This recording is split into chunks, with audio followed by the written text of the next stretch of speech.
मंगल आह्वान कर रहे हैं राग सुध कल्याण शंकर त्रिलोचन।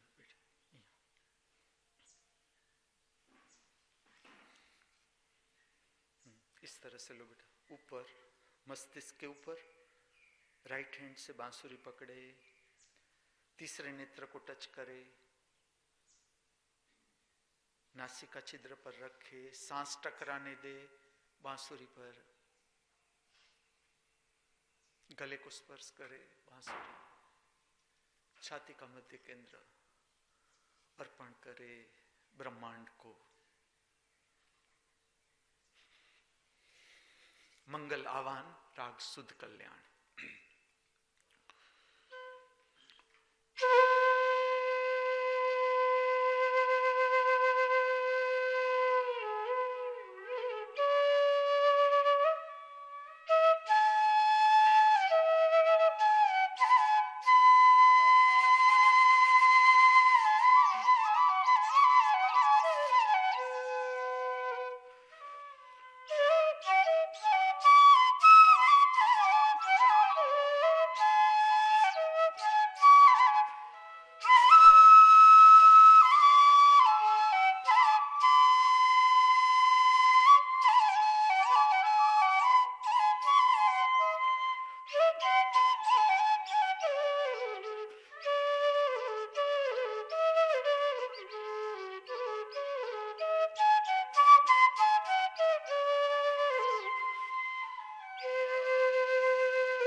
तीसरा नेत्र टच करे नासिका छिद्र, सांस टकराने दे बांसुरी पर, गले का मध्य स्थान टच करे, छाती का मध्य स्थान अर्पण करे ब्रह्मांड को। नमस्कार। छाती का मध्य केंद्र अंदर ही रख दे। इस दिव्य स्थान पर उपस्थित एवं अनुपस्थित दृश्यमान अदृश्यमान सर्व कल्याणकारी पवित्र जीवों का मैं परमात्मा के असीम आनंदित जगत में सप्रेम सहृदय स्वागत कर रहा हूं, वंदन कर रहा हूं। इस पूर्ण ब्रह्मांड के सर्वजीव सदा आनंद, प्रसन्नता, शांति, स्वास्थ्य, ध्यान, भक्ति, मैत्री, प्रेम, करुणा का दिव्य अनुभव करते रहे। इस शुभभाव के साथ मैं आपको ले चलता हूं प्रातः समय की दिव्य श्रवण प्रक्रिया की ओर, दिव्य वाणी के पवित्र श्रवण की ओर। आज का ये सुंदर मंगल प्रभात, हो सकता है इस पृथ्वी पर, इस मृत्यु लोक पर कई सारे जीव शरीरों की जीवन की यात्रा का अंतिम पड़ाव हो। ये भी तो हो सकता है आज का ये सुनहरा मंगल प्रभात इस पृथ्वी पर, इस मृत्यु लोक पर कई सारे जीव शरीरों की जीवन की यात्रा का नया प्रारंभ हो। हम दोनों प्रकार के जीव शरीरों की आगे की कल्याणकारी मंगलमय जीवन यात्रा के लिए हमारी सभी की ओर से, इस दिव्य स्थान से, इस पवित्र स्थान से शुभकामनाएं प्रार्थते हैं।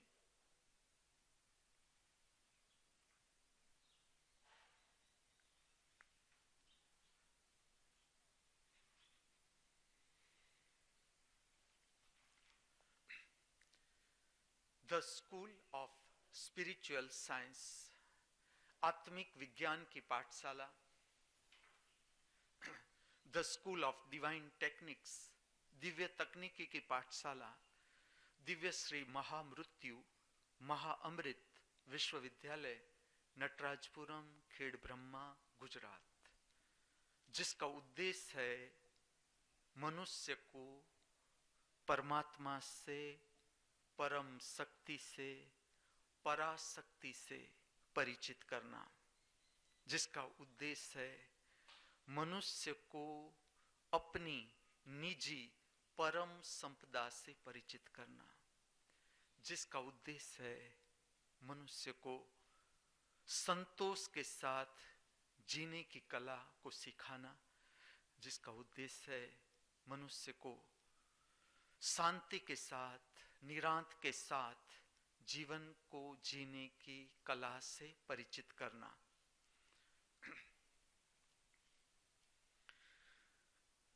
रुपया, पैसा, सोना, चांदी, प्लेटिनियम, हीरा, माणिक, मोती, वस्त्र, जर जवेरात, प्लॉट, गाड़ी, फ्लैट, बंगला, farm house, this is called लौकिक संपत्ति, बहिर्जगत की संपदा, जिसका साथ शरीर के मृत्यु तक ज्यादा से ज्यादा, इससे आगे ये संपदा से हम साथ नहीं बना सकते।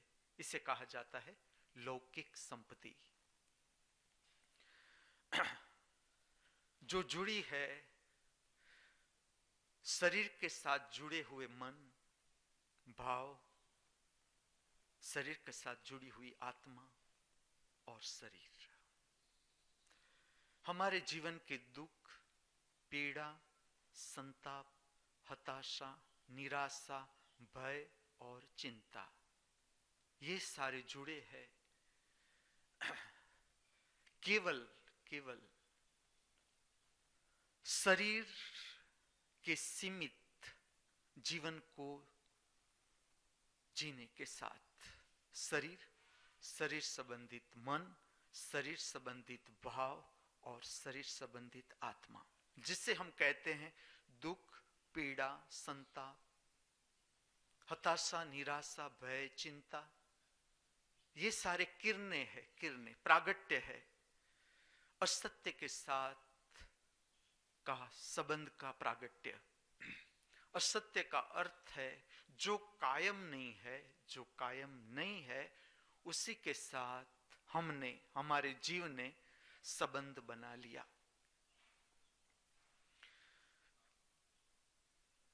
परम संपदा अर्थात हर एक मनुष्य के भीतर की निजी संपदा, अपनी संपदा, आत्मा का अर्थ है हमारे अंतर जगत का विस्तार। इंटरनल स्पेस इज कॉल्ड आत्मा, पुराना नाम है। इसके साथ विस्तार के साथ जुड़े हुए गुण, इसकी संपदा स्मरण करें हम शब्दों से। प्रातःकाल का समय आत्मिक संपदा है, उससे मनुष्य को परिचित होना है, जो हमारी अपनी संपदा है। इसका आधार न स्थिति पर, चाहे तुम अमीर हो चाहे तुम गरीब हो, चाहे तुम्हारे पास रुपया है चाहे तुम्हारे पास रुपया नहीं है, चाहे तुम्हारे पास खाने के लिए अनाज है चाहे नहीं है, वस्त्र है पहनने को चाहे नहीं है। इस स्थिति के साथ न लेना न देना। तुम प्रतिष्ठित हो, तुम्हारे पास कोई पद है, प्रतिष्ठा है या प्रतिष्ठा नहीं है, इसके साथ भी इसको कोई लेना न देना। ये हर मनुष्य की अपनी निजी संपदा, इसलिए इससे परिचित होना जरूरी है। प्रेम, मित्रता, करुणा, आनंद, उल्लास, प्रसन्नता, शांति, स्वास्थ्य, संतोष, निर्भयता, उदारता, स्वीकार, ध्यान, भक्ति, ज्ञान, समझ, जागृति, ये आत्मा के लक्षण, ये हमारी परम संपदा। इसमें से किसी एक का अनुभव,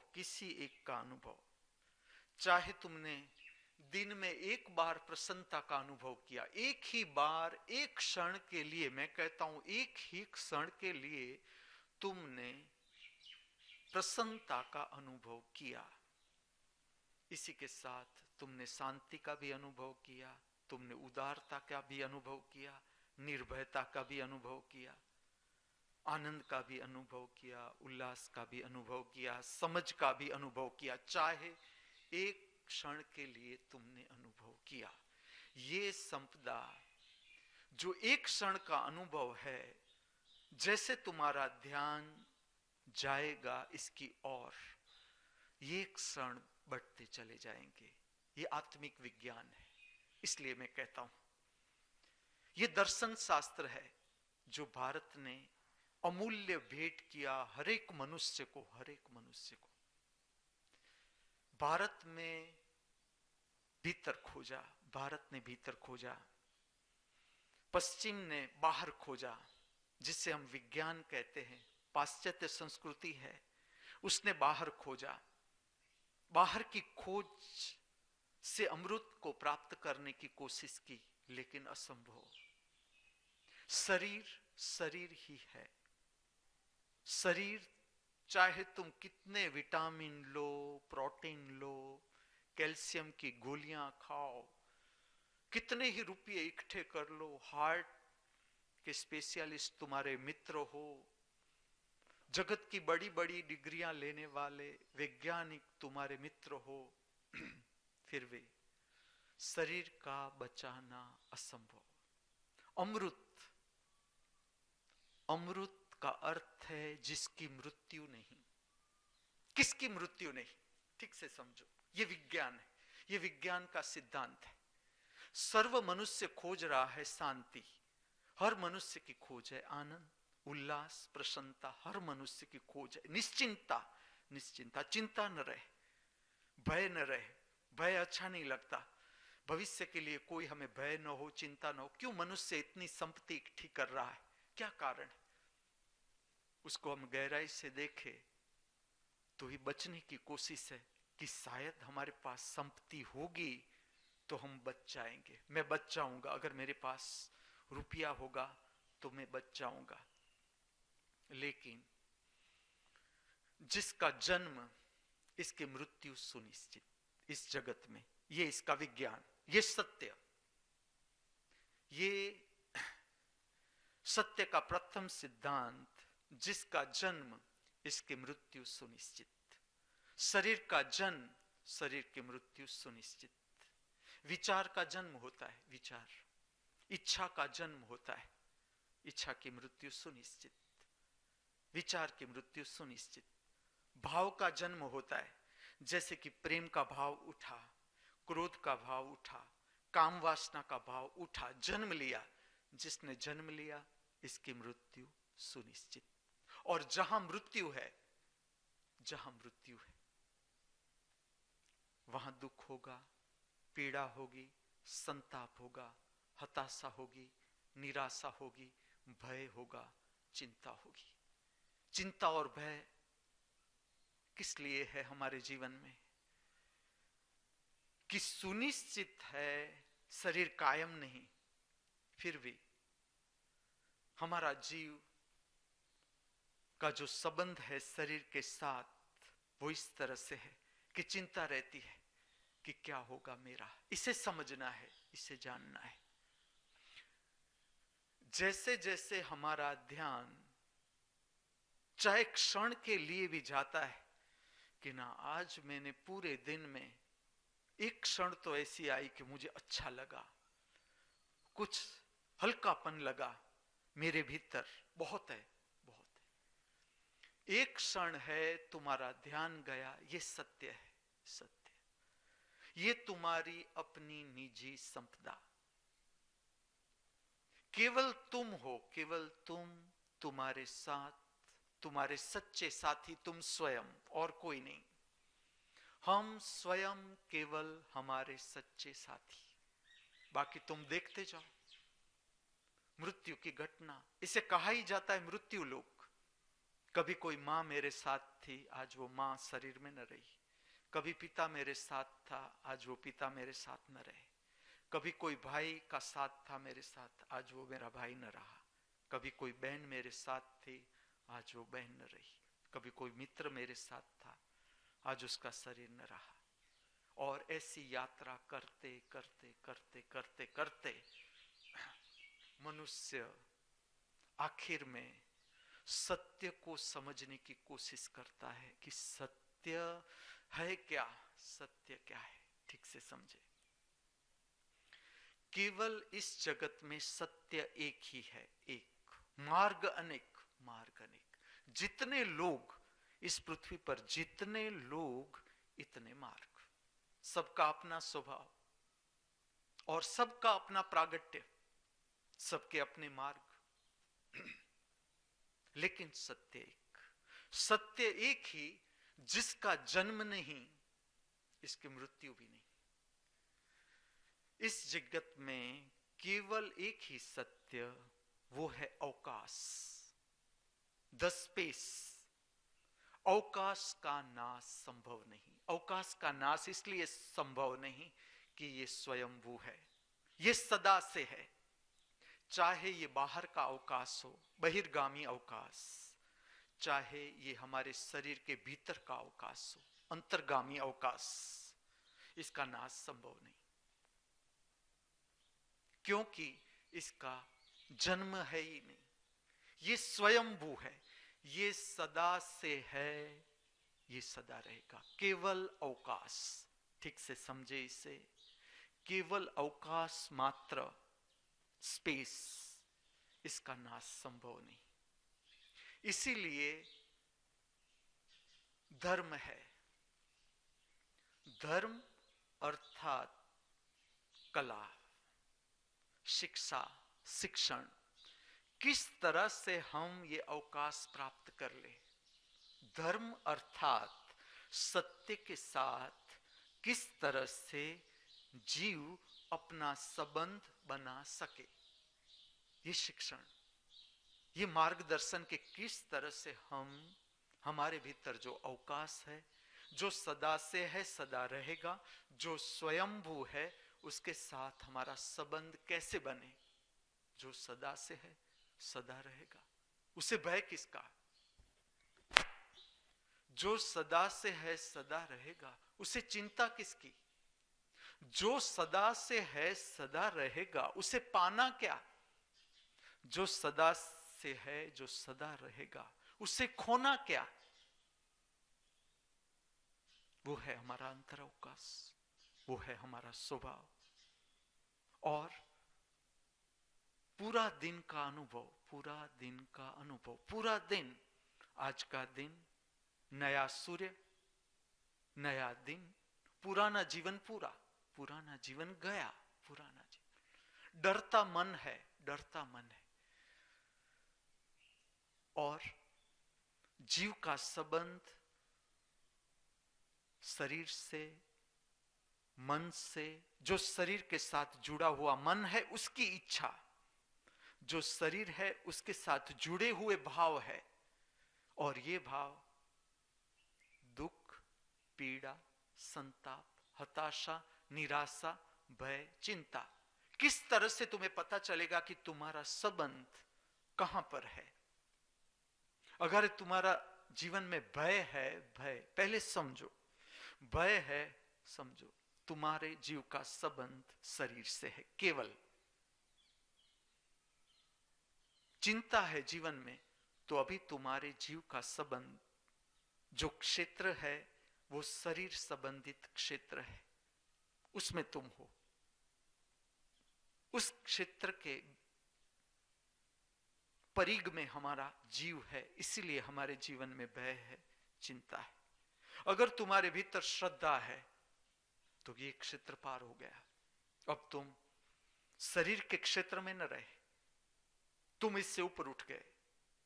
श्रद्धा में शब्द नहीं कहता, निश्चिंतता समझाने के लिए तुम्हें अनुभव होता है कि ना, अब मैं खोजूं तो भी मेरे भीतर मुझे कहीं कोई भय नहीं लगता कि भविष्य में मेरा क्या होगा, रुपया नहीं होगा, मैं मर जाऊंगा तो कहीं, मैं भटक जाऊंगा तो कहीं कोई ऐसा एक भी विचार प्रकट नहीं होता भीतर। तुम समझ लो तुम आ गए अपनी आत्मा के क्षेत्र में, अपने स्वभाव के क्षेत्र में, जो सदा से है सदा रहेगा।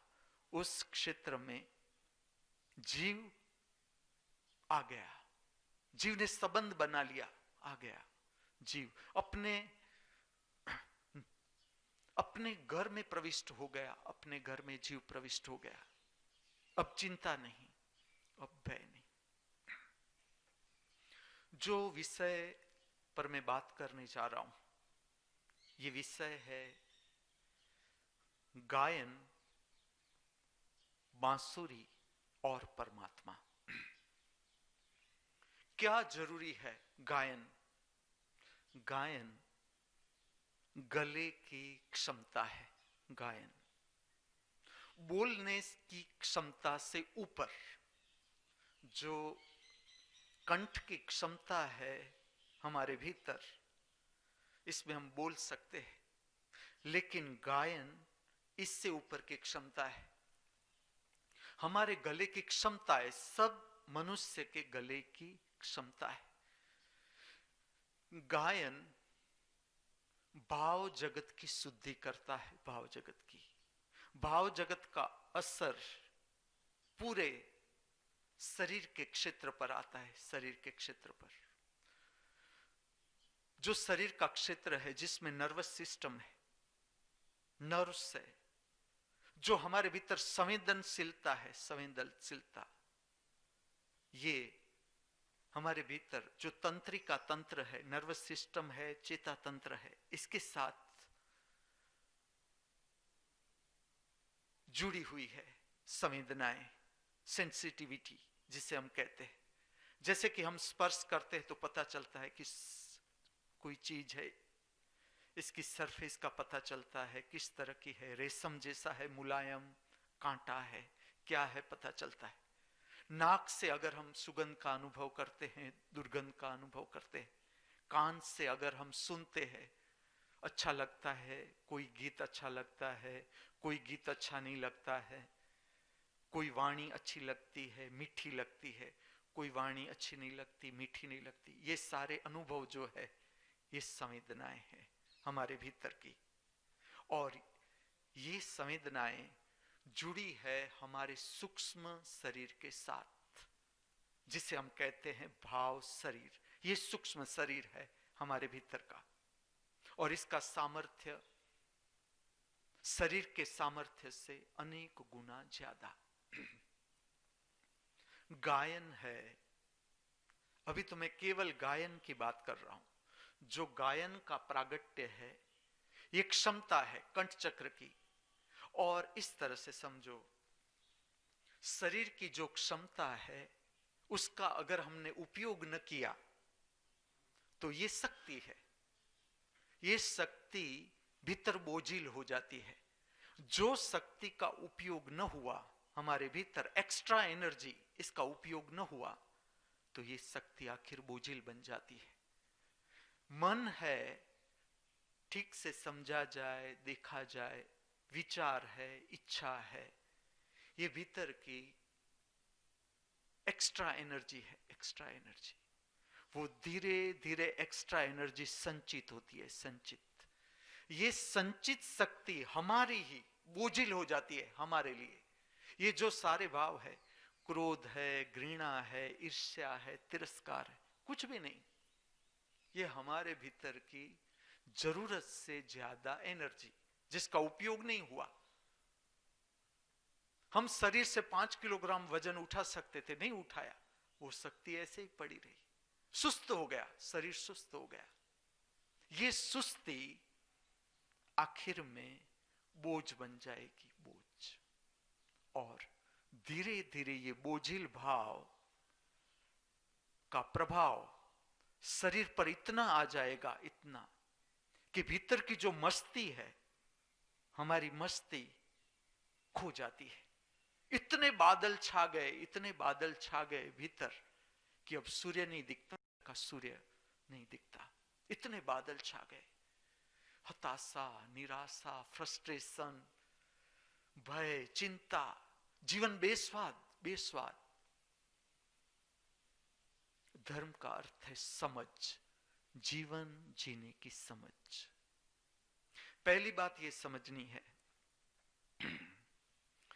जैसे मैं कहूं तुम्हें भूख लगी, तुम्हें भोजन मिल गया, तुम कहो हां मिल गया। तुम्हें चाय पीने की इच्छा थी, चाय मिल गई, तुम कहो हां मिल गई। पहनने के लिए कपड़ा चाहिए, शरीर को कोई इससे लेना देना नहीं कि तुमने लाल रंग का कोट पहना है या पीला रंग का कोट पहना है, लेकिन शरीर को प्रोटेक्शन चाहिए। ठंडी है तो उसे प्रोटेक्शन चाहिए, ठंडी से बचने के लिए कपड़ा चाहिए, चाहे किसी भी रंग का हो। यह शरीर की चॉइस नहीं है। यहां आता है मन कि मुझे पीला रंग का कोट चाहिए, मुझे लाल रंग की साल चाहिए, मुझे हरे रंग का ब्लैंकेट चाहिए। यहां पर चॉइस आती है, मन प्रभावित होता है। शरीर की कोई चॉइस नहीं, शरीर को खाली कपड़ा चाहिए, वस्त्र चाहिए। अगर ठंडी पड़ रही है तो मैं पूछूं वो है, तुम कहो हाँ।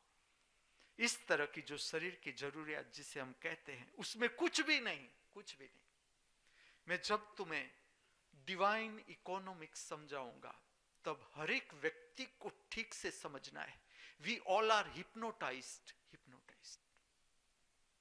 एक व्यक्ति ने सुंदर कोट पहना है तो हमें लगता है हमारे पास भी हो तो, इच्छा।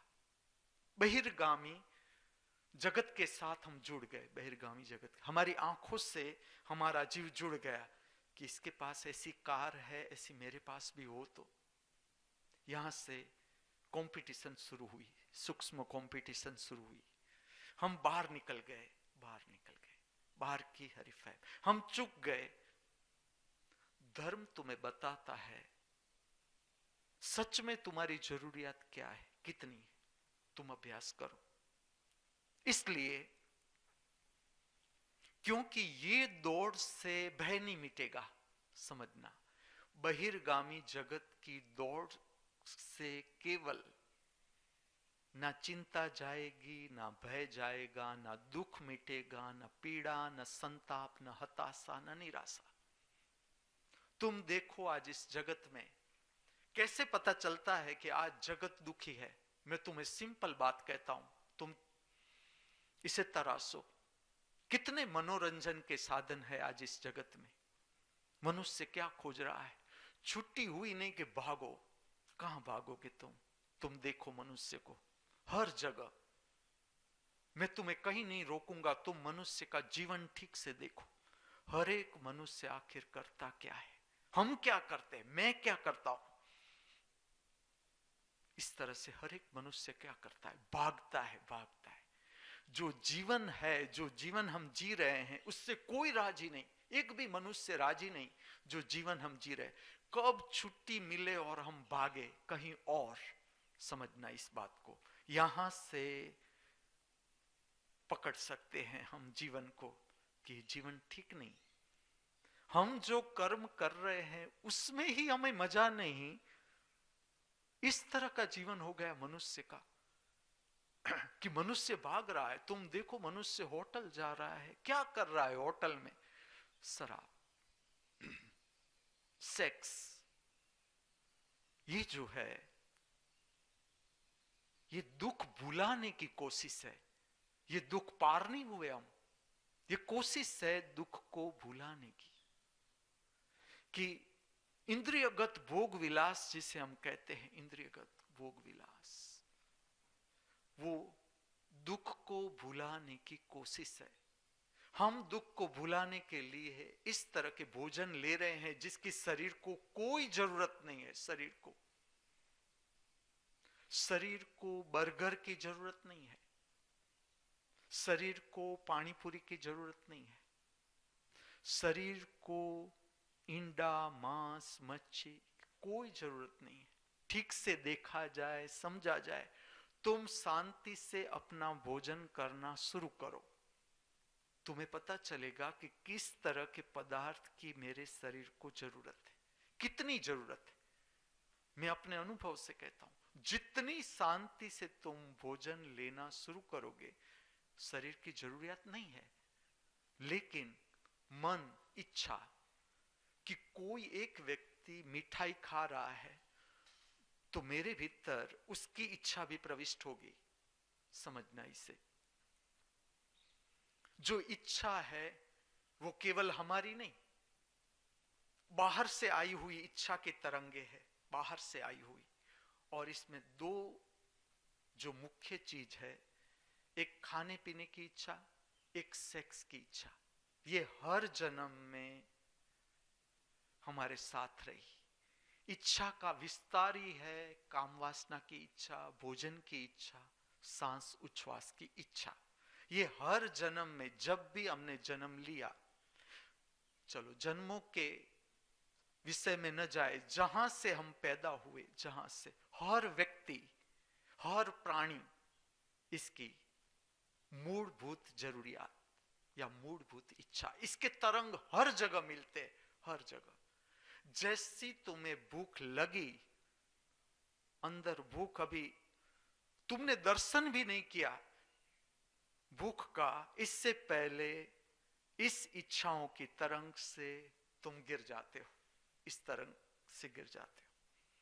तो जब तक हम अपने को समझते नहीं, जब तक हम ठीक से देखते नहीं कि सच में अभी मुझे भूख लगी है तो मुझे चाहिए क्या, मुझे रोटी और सब्जी चाहिए, मुझे चाय चाहिए, मुझे दूध चाहिए, मुझे ड्राई फ्रूट चाहिए, मुझे फ्रूट चाहिए, सच में मेरे शरीर की जरूरियात क्या है? क्योंकि जो तुम्हारे शरीर की जरूरियात है वो तुम जब ले लेते हो, भीतर से पुष्ट हो जाता है शरीर। सात्विक भोजन, शुद्ध भोजन जो शरीर के लिए जरूरी था, ये भोजन शरीर को मिल गया, तुम्हारे भीतर संतुष्टि पैदा होती है, संतुष्टि, संतोष। शरीर संतोष में आया कि उसे जो कमी थी मिल गया। जैसे शरीर संतुष्टि में आया, मन गया, मन विलीन, भाव संतुष्ट, शरीर संतुष्ट, भाव दशा संतुष्ट। भाव दशा संतुष्ट, तुम्हारा संपर्क आत्मिक शक्ति के साथ, जैसे आत्मिक शक्ति के साथ तुम्हारा संपर्क, तुम भीतर से समृद्धि का अनुभव, भीतर से भरा हुआ भरापन, संतुष्टि का अनुभव। आज तुम मनुष्य का जीवन देखो, कितनी ही समृद्धि होने के बाद भीतर से दरिद्र, भीतर से अशांत, मन अशांत। इसलिए मैं प्रश्न पूछूंगा कि कितनी शांति छाई हुई है तुम्हारे भीतर। हर एक मनुष्य को देखना है प्रत्येक दिन कि इतना जीवन मैंने जिया, मैंने कितनी शांति कमाई, मैंने कितना प्रेम भरा मेरे हृदय में, कितनी आस्था मैंने प्राप्त की, कितनी श्रद्धा मैंने प्राप्त की, कितनी निश्चिंतता है मेरे भीतर। इतना जीवन की जो मैंने यात्रा की, तो अब मेरे भीतर कितनी निश्चिंतता है, कितना संतोष है, कितनी शांति है। और अगर नहीं है तो उसका एक ही अर्थ है कि जिसे प्रोत्साहन नहीं देना है भीतर, उसे तुम प्रोत्साहन दे रहे हो। जैसे कि मन, इसे समझना है, इच्छा को समझना है, क्योंकि तुम्हारी हर इच्छा, इसलिए समझना है, इसलिए समझना है। जब तक तुम्हारे हाथ में चॉइस है, चॉइस, इसका ठीक से उपयोग करो। स्वतंत्रता जहां पर है, जीवन में स्वतंत्रता है, वहां पर जीवन को उठाने की कोशिश करो, जीवन को उठाने की, ऊपर के मार्ग को समझने की कोशिश करो जहां पर स्वतंत्रता है तुम्हें। जैसे अभी तुम्हारे पास स्वतंत्रता है कि तुम चाहो तो सो जाओ बिस्तर पर, चाहो तो काम करो। और धर्म का अर्थ जड़ता भी नहीं। तुम्हें लगता है कि नहीं, शरीर ठीक नहीं लग रहा, बुखार जैसा लग रहा है, हेडेक लग रहा है, मुझे विश्राम की जरूरत है, मेरी अब जो उम्र है उसमें अभी तो मुझे आराम ही चाहिए, वैज्ञानिक। लेकिन आलस्य के कारण, सुस्ती के कारण तुम लेटे तो तुमने गलत मन को प्रोत्साहन दिया, गलत मन को। ये शक्ति तुम्हारे लिए ही बोझिल हो जाएगी, ये शक्ति तुम्हारे लिए ही बोझिल हो जाएगी। कि जो शक्ति का उपयोग तुम योगासन कर सकते थे, प्राणायाम करते सकते थे, अंतर ध्यान हो सकते थे, गा सकते थे, श्रम कर सकते थे, एक पौधा बो सकते थे, एक वनस्पति को पानी दे सकते थे, ये तुमने शक्ति प्रोत्साहन दिया आलस्य को। इसलिए ठीक से समझो तो जिसे हम कहते हैं निर्वाण, जिसे हम कहते हैं मुक्ति, उसकी प्रथम नींव समझो। प्रथम मुक्ति किससे, मोक्ष किससे, निर्वाण किससे, किससे छुटकारा, ठीक से समझो। आलस्य, प्रमाद। आलस्य और प्रमाद को अगर तुमने महत्व दिया, तुमने तुम्हारे ही भीतर दुश्मन को रोका, जो तुम्हारा अपना दुश्मन। ये धीरे धीरे धीरे फैलता जाएगा, तुम्हारे अंदर फैलता जाएगा। शक्ति का रचनात्मक उपयोग, रचनात्मक उपयोग। जैसे कि गायन, कंठ की क्षमता, तुम गा सकते हो और तुमने गाया नहीं, तो ये तुम्हारी कंठ की क्षमता जो है, ये शक्ति ऐसी ही पड़ी रहेगी।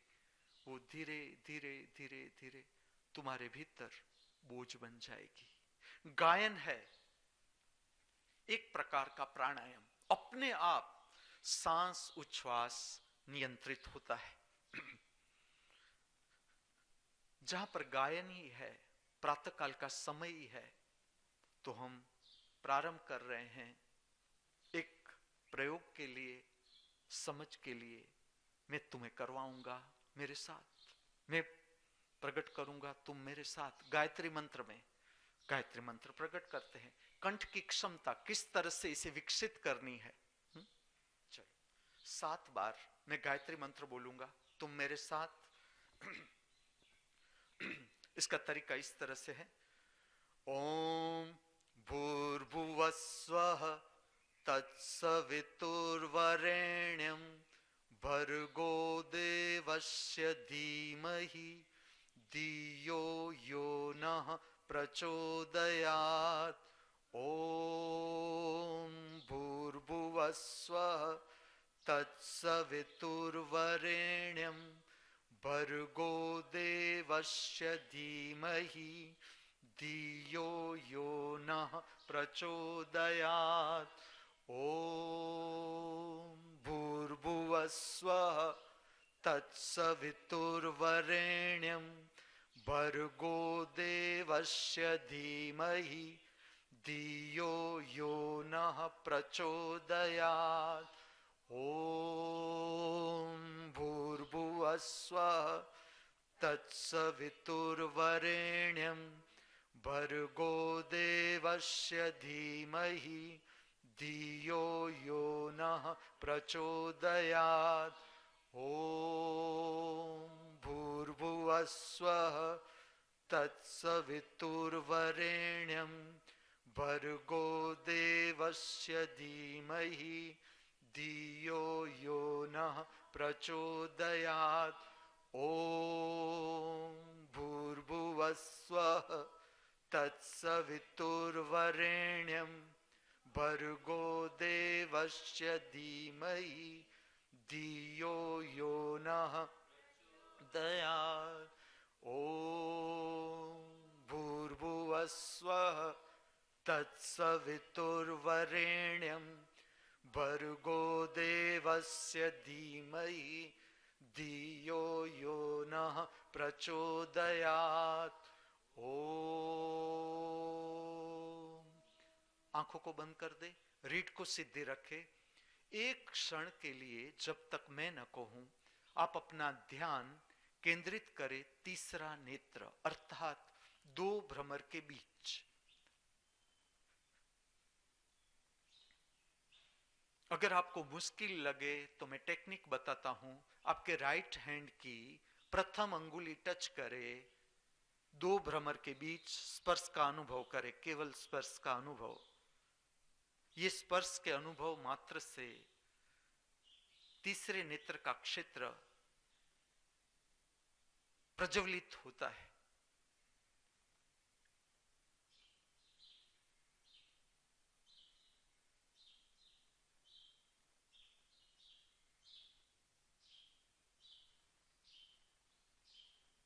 रिलैक्स, आंखों को खोल दे। अब समझो ये गायन, अभी हम गायन, इसे प्रार्थना भी नहीं कहते, अभी हम खाली इसे कहेंगे गायन। 7 समय हमने आज किया गायत्री मंत्र। इसका गायत्री मंत्र का ये बहिर्गामी स्वरूप, जैसे हम इतने यहां है, हमने एक ही मंत्र किया गायत्री मंत्र, सबने साथ मिलकर 7 समय गायत्री मंत्र किया। अब इसका विज्ञान समझे। गायत्री मंत्र का अर्थ है सूर्य का प्रकाश तुम्हें छू रहा है। अभी प्रकृति का वातावरण तुम देखो, हमारे आसपास वृक्ष ही वृक्ष, फूलों का बगीचा, वृक्ष, इतनी सारी दैविक मूर्तियां हमारे आसपास। इस पे तुमने गायत्री मंत्र किया। अब इसका विज्ञान समझना। ये मूर्तियां ऐसे ही नहीं, तुमने जैसे गायत्री मंत्र प्रकट किया, ये शक्ति मूर्ति संचित कर लेती है। मूर्ति स्वयं, ये इसका विज्ञान है, मूर्ति का विज्ञान। तुमने प्रार्थना प्रकट की नहीं, रात को मैंने बांसुरी बजाई नहीं, कि जो मूर्तियां हैं यहां की, ये इसके आसपास कुछ बदलता जाता है, कुछ बदलता जाता है। दूसरा, जब हम 7 समय 7 बार हम एक ही मंत्र प्रकट किया, इतना समय सबकी आत्मिक आवृत्ति, जिसे हम कहे फ्रीक्वेंसी, एक, यहां पर सबकी आत्मा एक हो गई। जिस तरह से माला होती है, माला में अलग अलग अलग मणके हैं, लेकिन भीतर से एक ही धागा जाता है, इसी तरह से आत्मिक क्षेत्र सबका एक हो गया। अब इसे समझना कि हम इतने लोग बैठे हैं, एक के भीतर अभी पीड़ा का अनुभव है, कोई दुख है, एक के भीतर चिंता का अनुभव है, एक के भीतर अभी भय चल रहा है, एक के भीतर कुछ और भाव है, क्रोध का भाव है, और तुमने गायत्री मंत्र किया। गायत्री मंत्र से आत्मिक क्षेत्र एक हो जाता है। एक, सबने एक ही मंत्र किया तो क्षेत्र का विस्तार बढ़ गया। तो किसी के अंदर पीड़ा थी, वो चली गई क्षेत्र के अंदर, आत्मिक क्षेत्र के अंदर, पीड़ा गायब हो गई अंदर से। किसी के अंदर क्रोध का भाव था, क्रोध चला गया, क्योंकि क्षेत्र बड़ा हो गया, विस्तार बड़ा हो गया। अब तुमने 7 ही बार किया है, लेकिन इस तरह का विज्ञान है, पूरे दिन ये मंत्र तुम्हारी रक्षा कवच की तरह काम करेगा। रक्षा कवच, समझ लो कि एक इस तरह की अनिष्ट तरंग तुम्हारे भीतर प्रविष्ट होती है कि ये इसकी चीज वस्तु है, मैं चुरा लूं।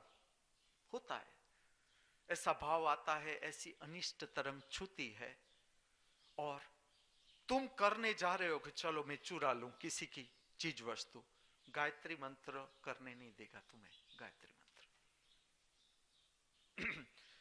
आज इस तरह से हो गया, मैं मिलता हूं, लोग आते हैं मेरे पास, छोटे बच्चे आते हैं, क्योंकि घर में वातावरण ही नहीं। मैं छोटे बच्चे की स्पीच देखता हूं, छोटे बच्चों की स्पीच ठीक नहीं है आज, क्योंकि पूरे दिन मोबाइल, पूरे दिन कंप्यूटर, तो तुम्हारे भीतर का जो प्रागट्य है शक्ति का, वो होगा ही नहीं। मैं देखता हूं युवानों को, जब उसकी आंखों पर चश्मा, युवानों की आंखों पर, तो मुझे लगता है कि हमारा शिक्षण योग्य नहीं। और मैं, चलो कॉलेज स्कूल ठीक है, लौकिक शिक्षण, लेकिन कम से कम धर्म का क्षेत्र, धर्म का मार्गदर्शन इस तरह से होना चाहिए। मार्गदर्शन कि शरीर के तल का मार्गदर्शन, मन के तल का मार्गदर्शन, भाव के तल का मार्गदर्शन, आत्मा के तल का मार्गदर्शन। शरीर ही ठीक नहीं, तुम आत्मिक शक्ति को जानोगे कैसे? तुम्हारी गाड़ी चल ही नहीं रही है, तुम पहुंचोगे कैसे यहां से अहमदाबाद?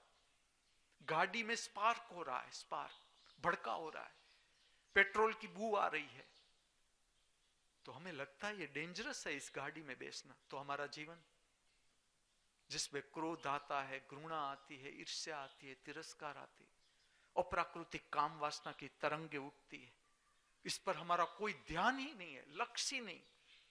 हमें बुखार आ जाता है, बुखार की दवाइयां, हमें हेडेक होता है, हेडेक की दवाइयां। तुम जो लोग मेरे साथ रहे हैं, मेरा मार्गदर्शन है, तुम देखो बिना दवाई तुम ठीक हो रहे हो, बिना दवाई। भानु ही अपना अनुभव पूरा याद करो, पूरा याद, क्योंकि ये बहुत लोगों को मदद रूप होगा, बहुत लोगों को मदद रूप, कि हम इतने उलझ गए बाहर में, इतना ही उलझ गए, तो आखिर में बोझ हो गया, जीवन बोझ हो गया। तुम देखो यार, टीवी कहां, हम कहां टीवी देखते हैं 24 आवर्स। चलो तुम्हें क्या अभाव लग रहा है यहां, तुम पूछो अपने से, यहां तुम्हें क्या अभाव लग रहा है? क्यों? क्योंकि ये समय तुम्हारा रचनात्मक, रचनात्मक। अभी 3 बार मैं आऊंगा तुम्हारे बीच, 3 बार। सुबह में आऊंगा दिव्यवाणी के लिए, शाम को आऊंगा स्वास्थ्य महापूजा के लिए, और रात को बांसुरी सुनकर सोना है। जब मैं लोगों का इस तरह का देखता था, अनिद्रा है, फ्रस्ट्रेशन है, चिंता है, मुझे बहुत पीड़ा होती थी कि किस तरह से इन लोगों को मदद की जाए। हमारे पास विज्ञान है, इतने उपकरण है, जब लोग मोबाइल देख ही रहे हैं, देख ही रहे, तो उस पर क्यों ना अच्छी प्रक्रिया देखे कि रात, आज बहुत से ऐसे लोग हैं जो जुड़ने लगे, बांसुरी देखने लगे, सुनने लगे, सुनकर सोने लगे, अनुभव आने लगा कि ना अब हमें नींद आ रही है, नींद आ रही, क्योंकि प्रक्रिया ठीक से समझो। रात की बांसुरी है, तुम कहां मार, हम रात को, मैंने देखा लोगों के साथ रुककर क्या क्या फिल्में देख रहे हैं, इमेजिनेशन, खाली इमेजिनेशन, एक गुंडा मार रहा है दूसरे को, दूसरा उसके पीछे पड़ रहा है। ये पाश्चात्य संस्कृति से हम प्रभावित हो गए, फिल्मों में चले गए हम, फिल्मों में। जो रात निद्रा में कहता हूं, जिसके साथ जीवन के सर्व रहस्य, जिसके साथ जीवन के सर्व रहस्य जुड़े हैं, ऐसी निद्रा पर हमारा कोई ध्यान ही नहीं। हम कितने खोए हुए हैं तुम देखो। मैं तुम्हें पूछूं तुम कहां जा रहे हो, चलो तुम पूछो अपने से, तुम आखिर कहां पहुंचोगे?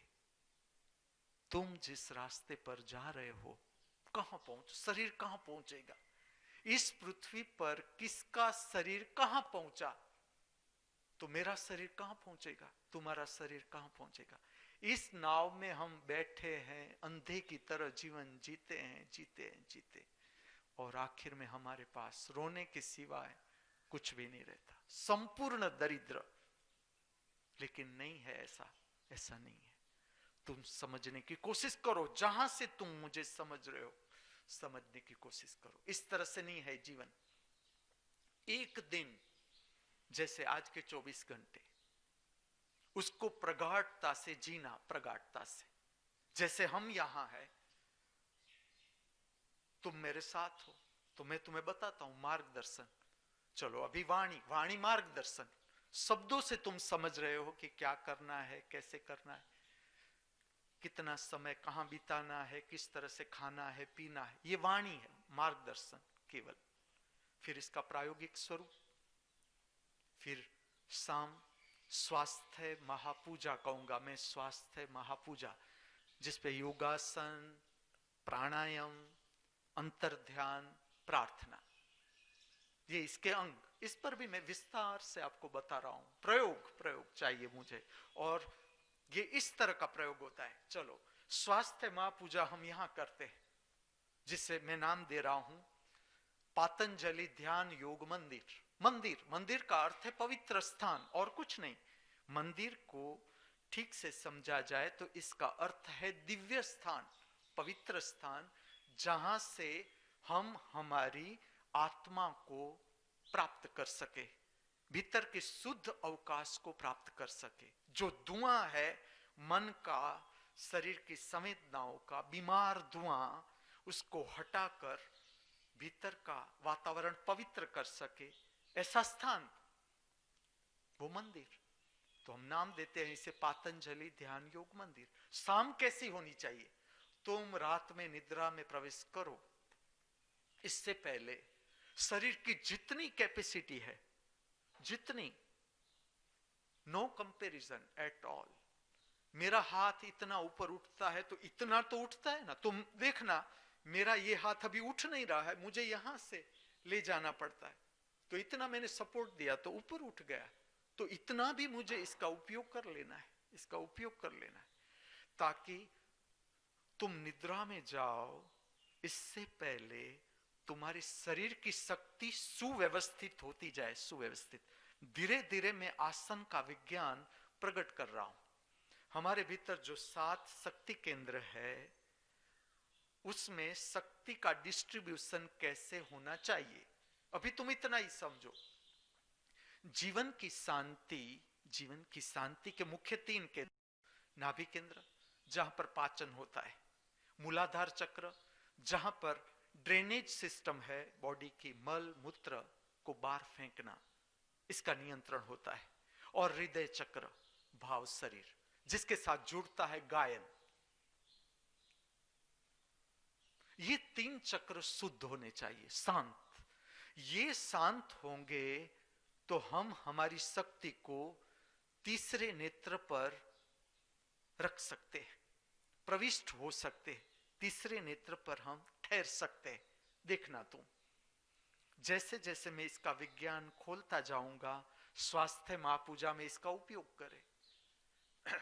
जैसे अभी मैं व्यायाम नहीं ले रहा हूं, गर्दन का व्यायाम नहीं ले रहा हूं, आंखों का व्यायाम नहीं ले रहा हूं, सांस उच्छ्वास का व्यायाम नहीं ले रहा हूं, लेकिन तुम्हें जितना स्मरण आए, जब स्वास्थ्य महापूजा में कुछ व्यायाम में मैं तुम्हें मार्गदर्शन दूंगा, ऐसे हिलाओ, ट्विस्टिंग करो, ये करो, वो कुछ मैं मार्गदर्शन नहीं दूंगा। इसमें तुम जो भी तुम्हारे भीतर आइडिया है कि ये व्यायाम में जानता हूं, इसे छोड़ना नहीं है, इसे करना है, ये तुम्हारी सेल्फ एक्सरसाइज है कि अभी मैं नहीं लूंगा, ताकि तुम्हारे प्राण में जाए व्यायाम, प्राण में। मैं न हूं तो भी तुम जागरूक, मैं ना हूं, मैं ना आ सका तो ऐसा नहीं कि आज गुरुजी नहीं आए तो हम नहीं करेंगे स्वास्थ्य महापूजा, ऐसा नहीं। तुम्हें पता होना चाहिए, इसका रस मैं देना चाहता हूं, स्वाद, कि शरीर इतना हल्का हो गया, धीरे धीरे धीरे तुम्हारी शरीर की बीमारियां गायब हो जाएगी। स्वास्थ्य महापूजा का अर्थ है शरीर से अंतर करना, शरीर से ऊपर उठना। शरीर सब कुछ नहीं, शरीर हमारा साधन। जिस तरह से मुझे खोदना है तो मेरे हाथ में पावड़ा है, मैं खोद सकता हूं, ये साधन है। इसी तरह से ये साधन है आत्मा का। इससे आत्मा के भीतर से जो प्रागट्य है वो शरीर के माध्यम से हो सकता है। जैसे कि अभी मुझे बोलना है, प्रकट करना है, मेरी समझ, मेरे जीवन के अनुभव आपको बांटना है, तो मुझे मुख की जरूरत पड़ेगी बोलने के लिए, तो शरीर माध्यम है, साधन। इससे मैं तुम्हें ये दे सकता हूं। जितना शरीर स्वस्थ, जितना तुम्हारा शरीर से अंतर होता जाएगा, शरीर स्वस्थ, क्योंकि शरीर की इतनी मांग नहीं, शरीर की कुछ मांग है ही नहीं, लेकिन मन आ गया। और मन, देखो इस पृथ्वी पर कितने व्यक्ति, सबका मन, सबकी इच्छा, उसका असर के नीचे हम आ जाते, हिप्नोटाइज हो जाते, तो हम अपने को भूल जाते कि सच में मेरी जरूरियत क्या है। सच में मुझे शीर्षासन करने की जरूरत है या हलासन करने की जरूरत है? प्राणायाम करना है तो कितना करना है? आसन करने हैं तो कितना करने हैं? शांत बैठक लेनी है, पद्मासन है, वज्रासन है, कितना समय मुझे ये करना है? मुझे मेरे भीतर देखना है। लेकिन ये स्वास्थ्य महापूजा, संध्या समय, रात्रि समय अस्त व्यस्त बातें करके नहीं सोना है। मैं तुम्हें प्रयोग करके दिखाता हूं। मेरा बांसुरी का प्रयोग 15 मार्च, इसका विज्ञान है। इसमें दीप का प्रागट्य रात में जरूरी, रात में, इसका पूरा मैं विज्ञान बताता हूं। ये बांसुरी लौकिक बांसुरी मत समझना, इस बांसुरी को, ये स्टेज प्रोग्राम नहीं, ना ही ये इस तरह से राग है केवल जिसे हम कहें लौकिक राग। लौकिक आर्टिस्ट जो प्रकट करता है स्टेज के ऊपर शास्त्रीय संगीत, और मैं यहां प्रकट कर रहा हूं, इसके बीच जमीन आसमान का अंतर। यहां की प्रार्थना होगी कि गांधर्व लोक के जो दिव्य आत्माएं हैं, एक ये प्रार्थना, बांसुरी का प्रागट्य जुड़ता है गांधर्व लोक से। दिव्य आत्माएं जो है वो हमारे भीतर आए, हमें आशीर्वाद दे, हमें मार्गदर्शन दे कि हमारी जो कला है वो दिव्यता धारण करे। दिव्यता, हम कला के माध्यम से परमात्मा को जाने, पराशक्ति को जाने। हमारी दिव्य कला हमें भी भरे, हम स्वयं उत्साह से भरे, दिव्यता से भरे, और ये दिव्यता औरों को भी बांटे, औरों को भी दुख से बाहर लाए, दुख से बाहर लाए। ये प्रार्थना जुड़ती है गांधर्व लोक के आत्माओं के साथ। दिव्य आत्मा जिसका रस, कला का संबंध न पैसा, न प्रतिष्ठा, न गाड़ी, न बंगला, इसके साथ इसका संबंध नहीं। इसीलिए मैं इस पृथ्वी पर दिव्य कला का मार्गदर्शन शुरू कर रहा हूं। दिव्य कला का अर्थ है गांधर्व लोक के साथ का संबंध। ऐसी आत्माएं हैं, ऐसी आत्माएं कि जिसके साथ तुम संपर्क करना शुरू करते हो। जैसे मैं बांसुरी बजा रहा हूं, तुम सुन रहे हो, लेकिन हम सब एक साथ साथी। मैं बांसुरी बजा, तुम सुन रहे हो। जो अनुभव मैं कर रहा हूं मेरे भीतर, उसी वक्त मैं अनुभव तुम्हें बांट रहा हूं। और ये विस्तार की ओर भावना ये है, इसमें प्रार्थना आती है कि इस विश्व का हर एक मनुष्य स्वस्थ एवं प्राकृतिक निद्रा को उपलब्ध हो। ये इसकी प्रार्थना है। ये जीव के प्रति आदर है कि जो पूरा विश्व मेरा कुटुंब है, पूरा विश्व, इसके हर एक मनुष्य, चाहे यहां है चाहे कोई और देश में है, कहीं भी है, और उससे जरूरत है प्राकृतिक निद्रा के मार्गदर्शन की, तो बांसुरी बहुत मदद रूप होगी। धीरे धीरे धीरे मैं इसे खोलता जा रहा हूं। तो एक है गांधर्व लोक के साथ का संबंध। इसमें प्रार्थना है कि हमारी कला दिव्य हो। दिव्य कला का अर्थ है मैं मेरी कला से संतुष्ट रहूं। मेरी कला से मैं राग बजाता हूं तो मैं स्वयं समृद्धि का अनुभव करूं, और ये समृद्धि में तुम्हें भी बांटूं, और जो बांटने से बढ़ता है वही सच्चा धन। अब दूसरा लोक आता है, रात्रि का समय, सूर्य विदा हो गया, अंधकार छा गया पृथ्वी पर।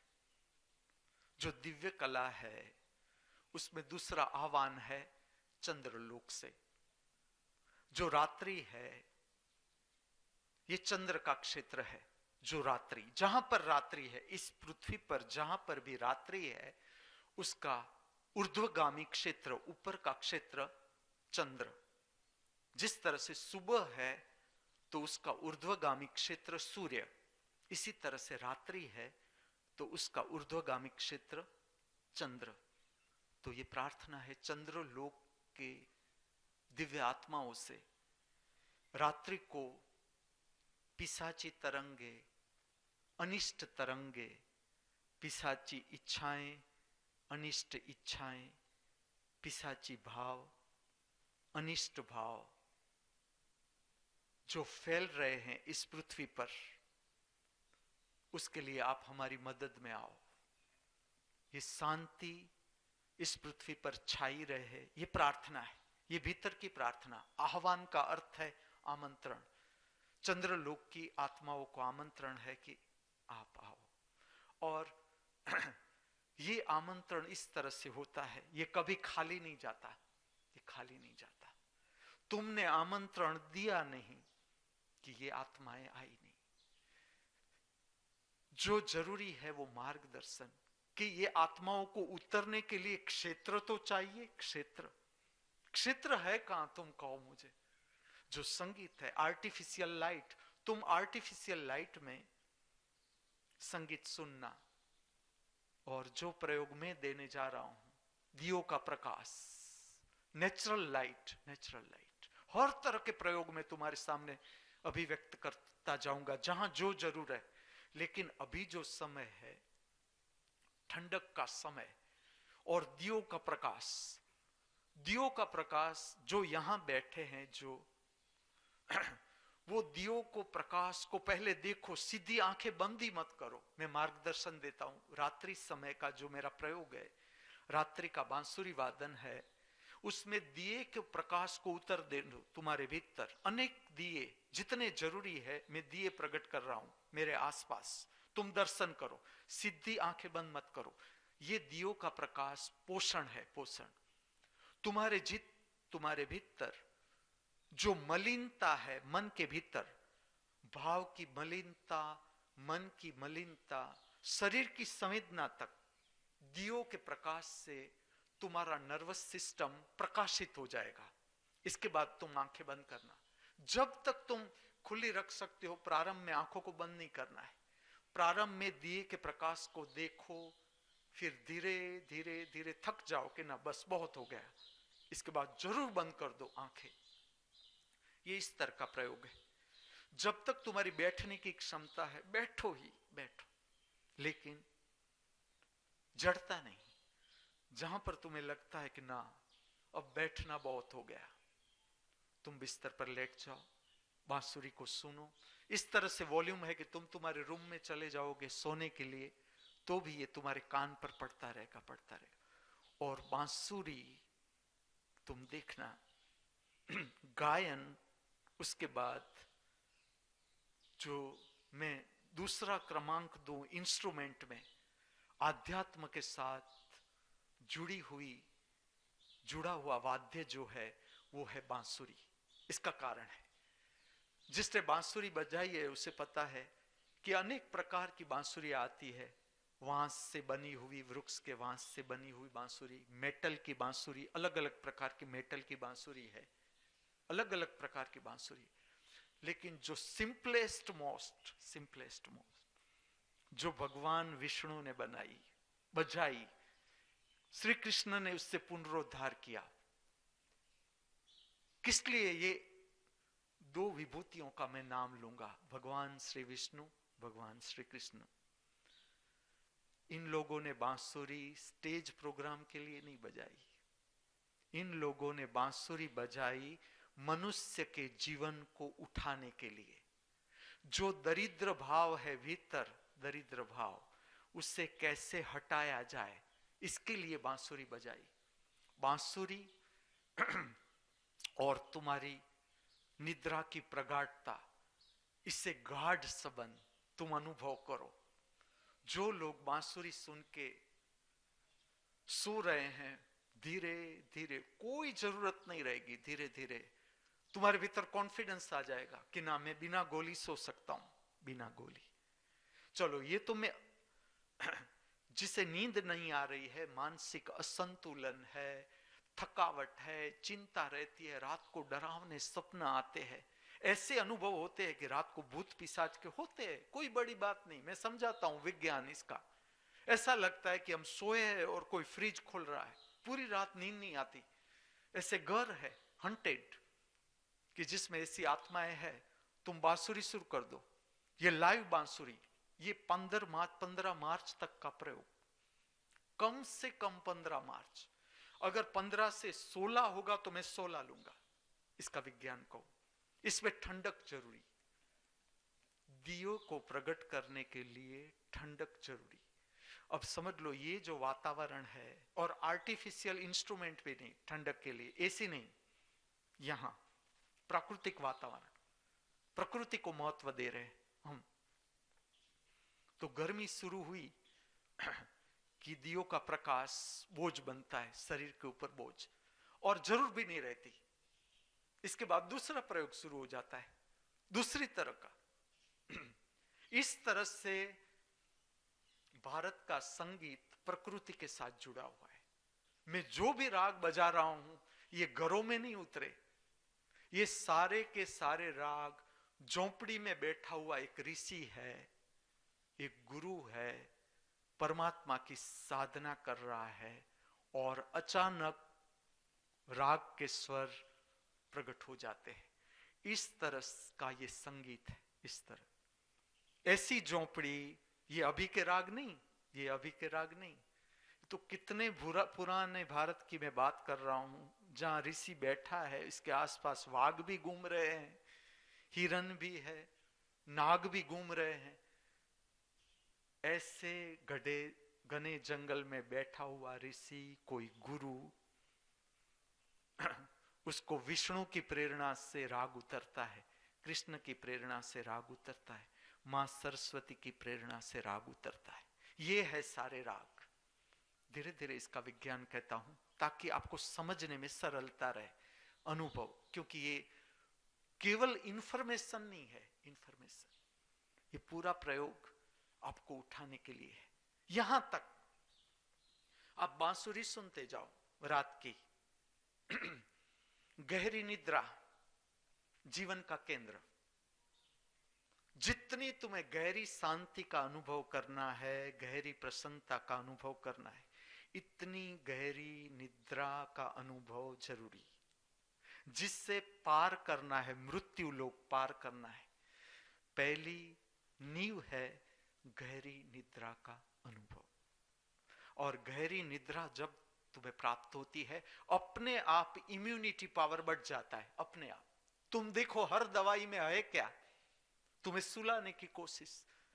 जो जानते हैं मेडिकल ऑफिसर, मेडिसिन में जिसने काम किया है, मेरे भाई, इसके साथ बैठ के मैंने बहुत चर्चा की इसके बारे में, बहुत मैं देखता था वो क्या कह रहे हैं।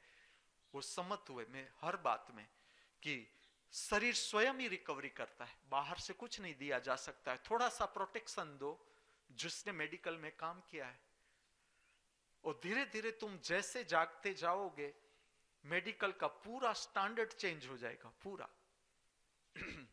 जो गहरी निद्रा है ईश्वर की भेंट है, ईश्वर की भेंट, इसका प्रसाद है। जिससे गहरी निद्रा आती है ईश्वर का प्रसाद है, जिससे नहीं आती है उसकी जिम्मेवारी मैं ले रहा हूं। तुम बांसुरी सुनना शुरू करो और तुम देखो कि गहरी निद्रा आती है कि नहीं आती है। अब तुम्हारे भीतर जो भी रचनात्मक शक्ति है, रचनात्मक, जैसे इतने अद्भुत शक्ति है। मैं तो खाली उदाहरण के लिए एक बात कहूं कि मैं इतना बड़ा हुआ 58 साल का, अगर मैं छोटी सी एक बात कहूं आपको, मैंने अभी तक जितने लोगों को कपड़े वींटते देखा, कपड़े की घड़ी करते देखा, इसमें मैं सर्वश्रेष्ठ अभी तक जो देखा वो मैंने भानु का देखा, मेरी बहनी। लेकिन जब उसकी ठीक थी तबीयत और वो काम कर पाती थी, शरीर ठीक था, तुम उसकी कपड़े की जो, वो कपड़े की खाली कपड़ा जो संकेलती है, घड़ी करती है, रखती है, तुम देखो पूरा जैसे 50 कपड़े पड़े हैं, 50 कपड़े एक समान। मैंने ये बात महामृत्यु को कही कि महामृत्यु मेरी बहन का मैंने शक्ति, ये शक्ति है, ये शक्ति है। मैं खाली आपको समझाने के लिए कह रहा हूं, ये शक्ति कहीं जाएगी नहीं। ये रचनात्मक शक्ति है कि कोई इस तरह से कपड़े, और मैं जब भी मैं मेरा अनुभव कहूं, मैं इसको मुझे देखने का इतना अच्छा लगता था जब वो कपड़े रखती थी, तो इसका असर मेरे पर भी आया। मैं जब भी कपड़ा रखूं अपने आप उसका स्मरण आता था कि कैसे कपड़े वो रखती है। मैंने महामृत्यु को ये बात बताई कि मेरी बहन इस तरह से कपड़े रखती थी, उसने शुरू कर दिया, मैंने देखा। दूसरे दिन से उसने इसी तरह से कपड़ा रखना शुरू किया। जैसे कि अर्चना, वृक्ष के साथ का प्रेम, धन्वंतरी के साथ का संबंध, तुम मानो कि न मानो, धीरे धीरे धीरे इसके रहस्य खोलता जाऊंगा। जैसे कि अलका, भोजन बनाना, खिलाना, उसके अंदर की सबकी प्रकृति, नो कॉपी एट ऑल, जिसमें जो है रचनात्मक जो है, और ये अनंत की ओर ही उठती है शक्ति, अनंत की ओर। जो भी शक्ति है तुम्हारी, जो भी शक्ति है अनंत की ओर उठती है। खाली तुम बांसुरी वादन सुनते जाओ, ये शक्ति धीरे धीरे धीरे परमात्मा से जोड़ देगी तुम्हें। महामृत्युंजय कोई हिसाब किताब नहीं, तुरंत बैठ जाता है। प्रसाद मंदिर के बर्तन को धोना पुण्य का काम, पुण्य का काम, और कोई गिनती नहीं कि इतना मैंने किया, अब इस तंतु को करना है, अब इसलिए तो मैंने रोक लिया कि तू थोड़ा अभी और ठहर जा, इतनी तो शक्ति है ही तेरे में, और तू देख तू कहां पहुंच जाता है। मैं उसे नाम दे रहा हूं, मृत्युंजय ही कहो, मृत्युंजय नाम, ये बहुत काम करेगा, बहुत आगे भी। ये सबकी शक्ति है, मैं समझा रहा हूं। ये रचनात्मक शक्ति बढ़ती है। जैसे कि आज मैं राग लूंगा केदार, रात को प्रकट करूंगा राग केदार। अब राग केदार अर्थात क्या, कौन सी रचना है? अब मैं गाऊंगा, तुम भी मेरे साथ जुड़ना। हमको मन की शक्ति देना, मन विजय करे। हमको मन की शक्ति देना, मन विजय करे। दूसरों की जय से पहले खुद को जय करे। हमको मन की शक्ति देना, मन विजय करे।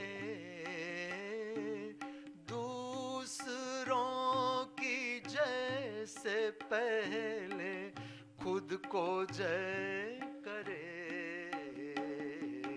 हम देना। चलो दूसरी रचना।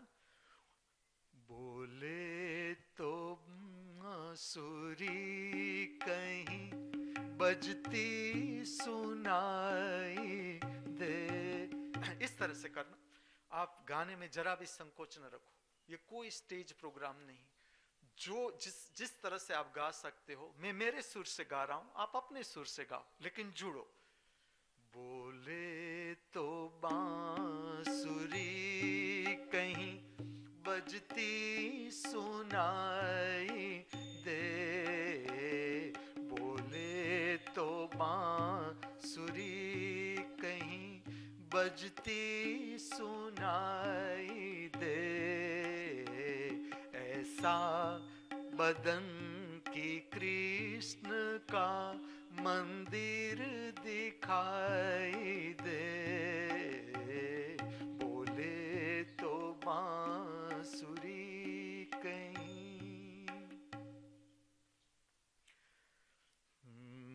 पल दो पल का साथ हमारा, पल दो पल के याराने है, पल दो पल का साथ हमारा, पल दो पल के याराने है।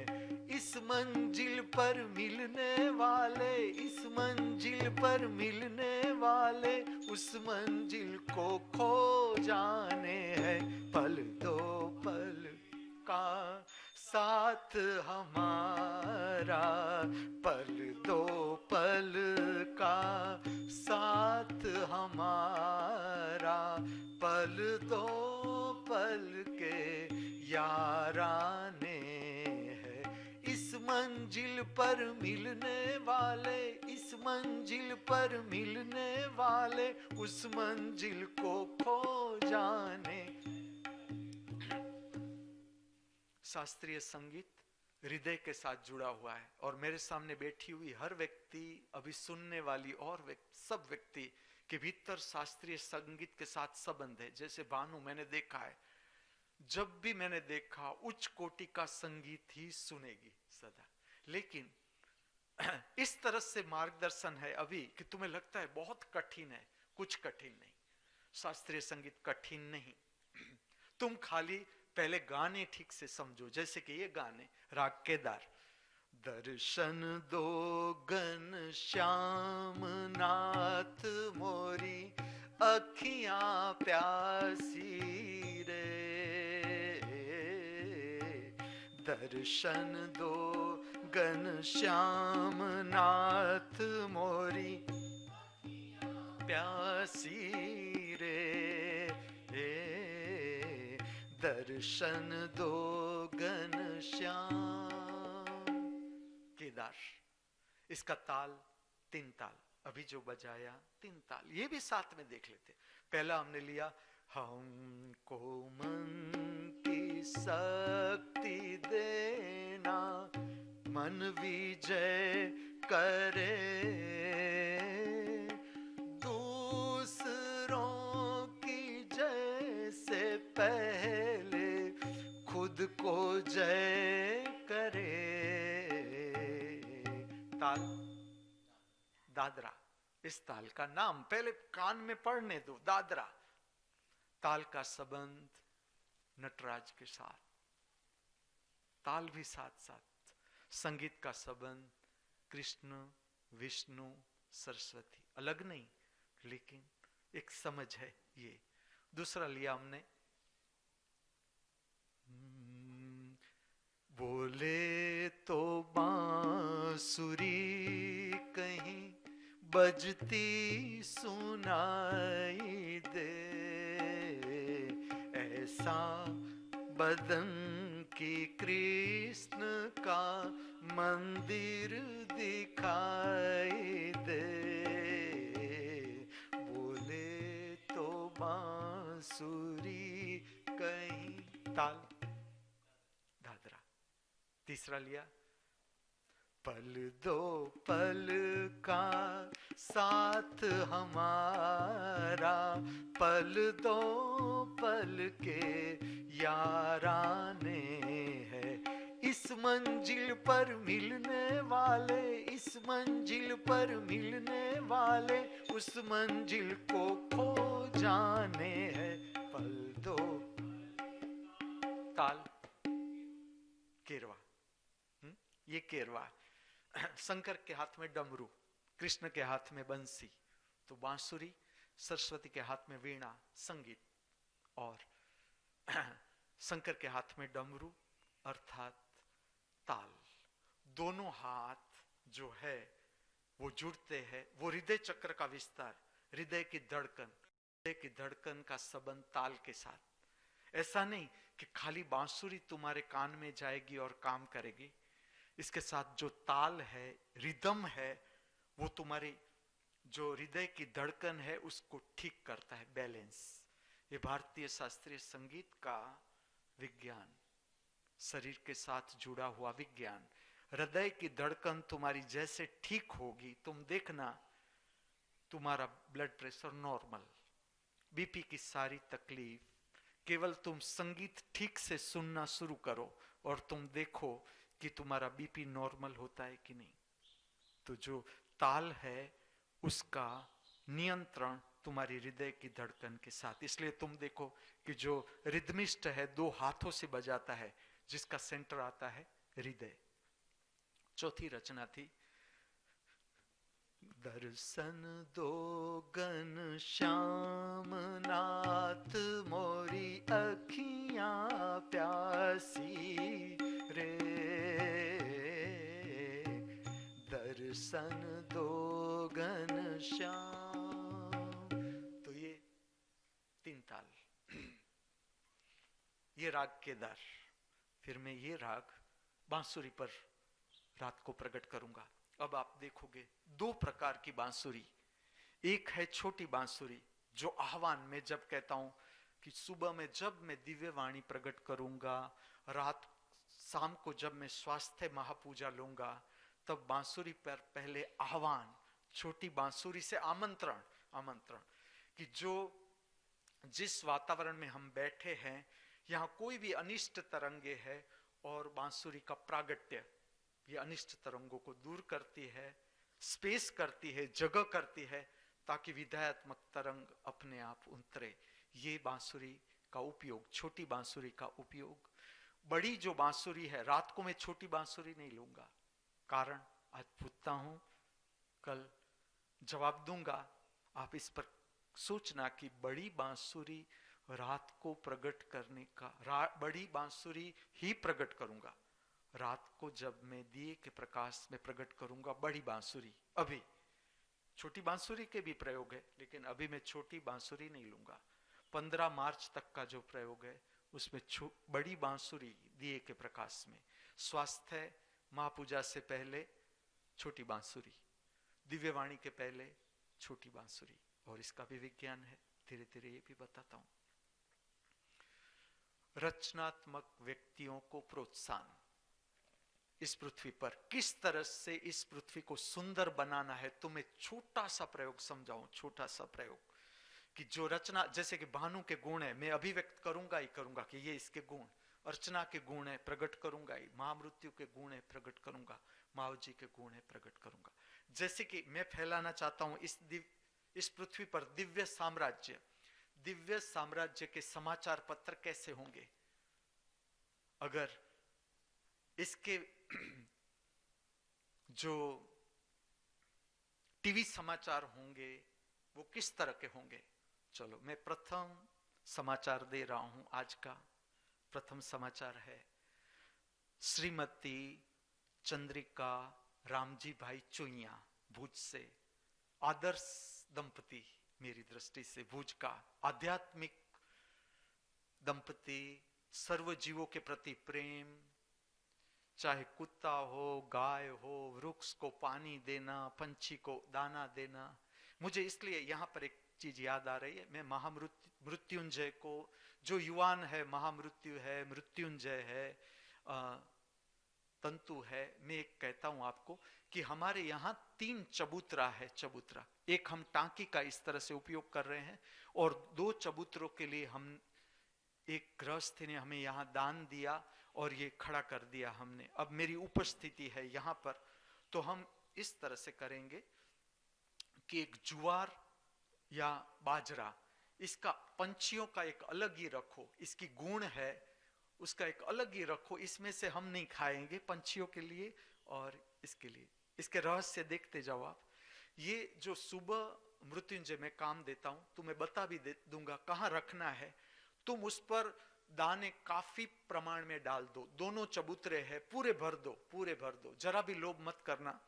बाजरा और ज्वार दोनों डाल दो, एक जगह ज्वार डाल दो, एक जगह बाजरा डाल दो, इस तरह से करो। या ज्वार और बाजरा डाल दो ताकि पंछियों को खाने दो पूरा।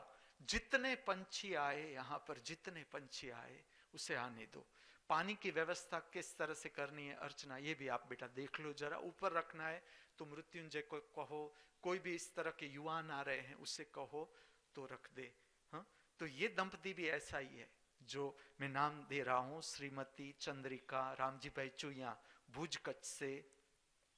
वो मेरे लिए इस तरह से 2 गादी मेरे लिए भेज रही है, मैं इसे दिखा रहा हूं। ये मार्गदर्शन मेरा था कि गादी पर स्वस्तिक होना चाहिए, और ये भी कि इसका रंग या तो रेड या केसरी। एक मैंने मेरे रूम में रखी और एक गादी में यहाँ सिंहासन पर रोज बिछाऊंगा।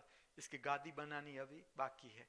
तो ये जो है ये उसने अपने हाथों से तैयार की। तुम देखो ये कटिंग, ये पूरा सीना। तो मैं कहता हूं ये भाव चक्र के बिना तो नहीं हो सकता ना। आप सब मान सकते हो कि हृदय में प्रेम न हो, और ऐसी 2 गादी मेरे लिए और 50 गादी जो हमारे यहाँ सबके लिए, सब जो बैठ सके, इसकी जो गादी है, ये गादी मेरी दृष्टि से मुझे ऐसा पता है कि मेरे मामा जो अभी शरीर में न रहे, स्वर्गस्थ श्री पद्मकांत आचार्य और मामी रुक्मणी पद्मकांत आचार्य, ये दोनों जब यहाँ आए रुके तो इसने सबके लिए गद्दे भी बनवाए और गादी भी बनवाए। ठीक है अर्चन, ठीक है ना। ये तो ये गादियां तो है ही इसकी स्मृति में। और ये जो चंद्रिका रामजी भाई चुईया है, ये गादी के लिए कवर अपने हाथ से बनाकर भुज कच्छ से यहाँ पर भेजती है। अब इसका ऐसा, इसके जीवन में ऐसा अभी चल रहा है कि उसके ससुर भी शरीर छोड़ दिया और पिता ने भी शरीर छोड़ दिया। तो सास ने शरीर छोड़ दिया और पिता ने शरीर छोड़ दिया। जो मैं रोज प्रार्थना करता हूं, हो सकता है आज की ये सुनहरी सुबह किस शरीर के लिए अंतिम सुबह है। हमारी सबकी आएगी ऐसी सुबह। उसके जीवन में आज ऐसे 2 व्यक्तियों को विदाई कर रहे हैं, वो शरीर में न रहे। मैं उसे मार्गदर्शन देता हूं। जब तुम्हारा लौकिक पूरा हो जाए, लौकिक भाग पूरा हो जाए, ये भी जरूरी है। बेसणा करो, इसका विज्ञान भी मैं प्रकट करूंगा कि बेसणा आदर्श कैसा होना चाहिए। लोग समझे मृत्यु को, जाने। जीवन अमृत है, जीवन अमृत। तो ये दोनों को मैं ऐसा आमंत्रित कर रहा हूं कि जब तुम्हारा लौकिक पूरा हो जाए, वैश्विक परिवार की ओर से आमंत्रित कर रहा हूं, दोनों यहां आए, रुके। ब्रह्मा का जो मंदिर है खेड़ ब्रह्मा में, इसका विज्ञान है, पितृलोक से जुड़ता है ये मंदिर। इस मंदिर का भी दर्शन करे, इसका विज्ञान समझे। मेरे पास भी आए, यहाँ रुके, जितनी आपके पास जितने दिन है यहाँ भी बिताए। जब यहाँ समाप्त हो जाए तो अंबाजी गब्बर का भी दर्शन करे। ये मृत्यु के बाद की विधि बता रहा हूँ। जीव की जो गति है किस तरह से होती है, इसका विज्ञान समझाता हूं। ये 3 स्थान पर रुके जब भी समय हो। 1 समाचार नंबर 1। समाचार नंबर 2, सीलज आ गई, गाय भी आ गई और उसकी बछड़ी भी आ गई। कल जो मैंने एक अद्भुत वीडियो देखा, आपसे ये बात बांट रहा हूं। इतना सुंदर वीडियो है ये। मुकेश जो है उसने ये भेजा है वीडियो। इतना सुंदर वीडियो है। इसमें गाय और उसका बछड़ा, ये लोग माधवपुर से लाए, कृष्ण मंदिर से जो गाय का वहां का इतना सुंदर ऐसा वीडियो है, मैंने देखा। मुकेश बांसुरी बजा रहा है बैकग्राउंड में, उसको बांसुरी आती है। यही उपयोग है, हम गाय का पूजन करेंगे तब मैं महामृत्यु रश्मिन जिसे बांसुरी आती है, बांसुरी लेकर, जिसे गाय के साथ जुड़ी हुई स्त्री है, कोई भी जो ऐसी गाय है जो सींग नहीं मारती है, तो उसे भानु भी चांदला कर सकती है, जो पता है कि ना ये सेफ है। तो नहीं तो दर्शन खाली, गाय माता को प्रणाम वंदन नमस्कार दूर से। लेकिन वीडियो ऐसा है कि गाय का बछड़ा इतना सुंदर है, गाय खा रही है अपना, उसमें बछड़ा भी अपना मुंह डालता है, लेकिन उसका जी नहीं लगता, वो ले तो गाय खा भी रही है, उसे चाट भी रही है, गाय खा रही है, उसे चाट रही है, और फिर बछड़ा है वो गाय का मम करता है। तुम ये वीडियो देखना कि कितना अद्भुत दृश्य है, कितना ये दृश्य मुझे लगता है जगत में फैलना चाहिए, ये दृश्य, ये मेरी भावना है। लेकिन जो मैं चाहता था कि जो अहमदाबाद का महामृत विश्वविद्यालय है सीलज में, वहां गाय और बछड़ा आ जाना चाहिए। और धन्वंतरी भी इतना ही प्रेममय व्यक्ति, उससे मैं जो इंप्रेस हूं वो इस बात से कि तुम उसे काम सौंपो, मैं जितना उसके साथ रहा, तुम उसे काम सौंपो। मैं रूम में गया नहीं, काम शुरू किया नहीं उसने।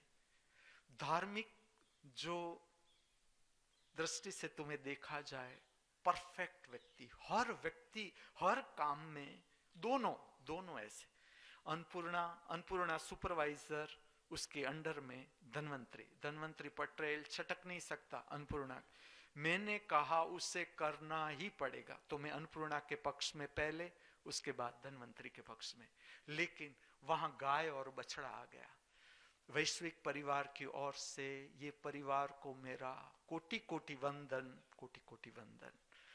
ऐसे परिवार है इस पृथ्वी पर, क्या कमी है, क्या कमी। मैं कहता हूं जो कमी है केवल समझ और प्रेम की, और ये भी दोनों अलग नहीं, जितना प्रेम उतनी समझ, जितनी समझ उतना प्रेम। तो ये घर विश्वविद्यालय के स्वरूप में प्रकट अहमदाबाद में, जो भी जानते हैं इससे इस घर की मुलाकात लेनी है। जिस घर में गाय और बछड़ा तो आया ही, गाय का नाम हो गया जमुना, गाय का नाम रखा है, क्षमा करे, लक्ष्मी, गाय का नाम रखा है लक्ष्मी, बछड़ी का नाम नहीं रखा माधवी। राधिका कृष्ण भी आई, छोटी बच्ची प्रकट हुई वहां पर, बछड़ी भी आई, ये भी कृष्ण के साथ जुड़ा, माधव माधवी, छोटी बछड़ी माधवी। और ये भी मैं नहीं कहता कि मैं कहता हूं तो तुम माधवी रखो, अगर परमेश्वरी के हृदय में है कि ना इससे हम ये नाम रखें, वो नाम रखो, कोई भी नाम। मुख्य तो गाय और बछड़ी का आना अति शुभ, मैं कहता हूं गृहस्थ जीवन के लिए ये इससे बड़ा कोई शुभ संकेत नहीं, इससे बड़ी कोई शुभ विधि नहीं। खाली मैं इतना ही कहूंगा, जब राधिका कृष्णा अपनी माँ की गोदी में लेटी हो, स्तनपान कर रही हो, उस समय मल्लिकार्जुन को बंसी बजानी है, बांसुरी के सुर डालो छोटे बच्चों के कानों में, ताकि भविष्य में वो असंतुलित नहीं होगी कभी, उसका हृदय चक्र भरा भरा, वो कभी भी मानसिक रूप से असंतुलित नहीं होगी, ना भावात्मक स्तर पर असंतुलित होगी। बच्चों को बांसुरी सुनाओ, उसके कान में पड़ने दो। और बछड़ी जो है, गाय है, उसके पास भी मैं मल्लिकार्जुन को काम दूंगा, 1-2-3 मिनट के लिए भी उसके पास खड़े रहकर बांसुरी बजा दो। बाकी का काम संभाल लेंगे। भगवान विष्णु ऐसे ही नवरे बैठे हैं, भगवान श्री कृष्ण को भी अभी इतना काम नहीं है जितना पहले था, वो भी नवरे, तो हम काम सौंप दे, तुम खाली बांसुरी बजा दो, बाकी का काम वो लोग करेंगे। तो आज के ये 2 दिव्य समाचार आपके समक्ष। हाँ, तीसरा भी है, पुणे से गंगा स्वरूप। इस तरह के भारत में रिस्पेक्ट दिया जाता है, जिस स्त्री का पति न रहा उस स्त्री के लिए, जैसे कि मेरी मामी है, पहले लिखते थे श्रीमती रुक्मणी, उसका अर्थ है पति के साथ। अब ये जीवन है और ये संस्कृति है, इसके संस्कार है।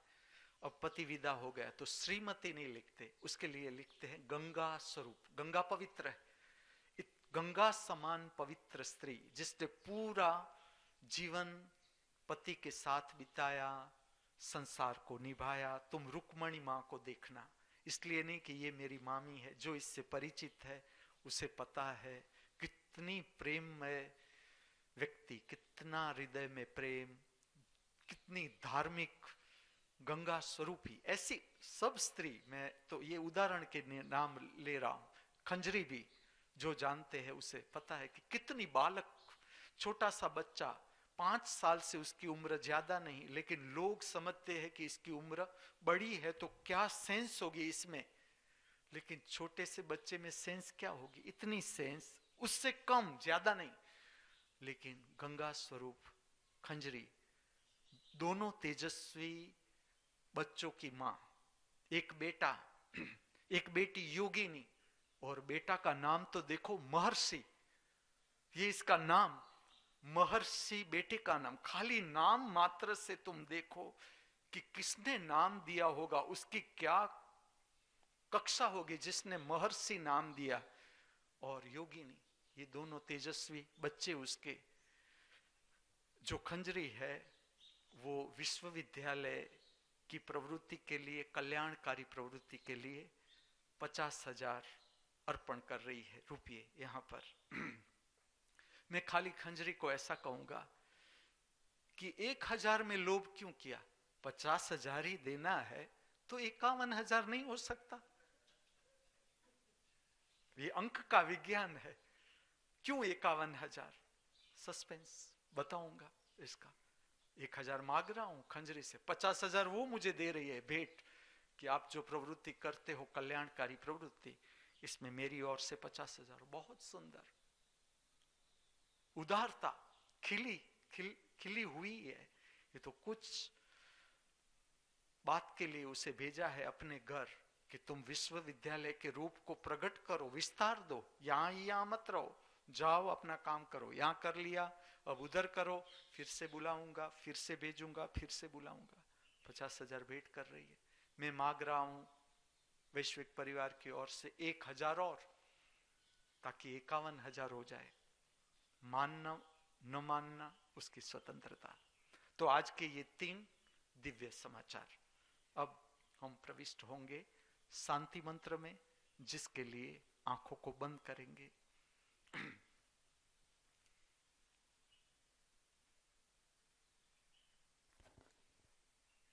आंखों को बंद कर दे, रीढ़ को सीधी रखे, चेहरा सीधा। शांति मंत्र में प्रविष्ट हो इससे पहले एक मानसिक प्रक्रिया करें। आप किस तरह का जीवन चाहते हो, कल्पना करो, सोचो। मेरा प्रश्न है, आप अपना जीवन किस तरह से चाहते हो, उसकी कल्पना करो।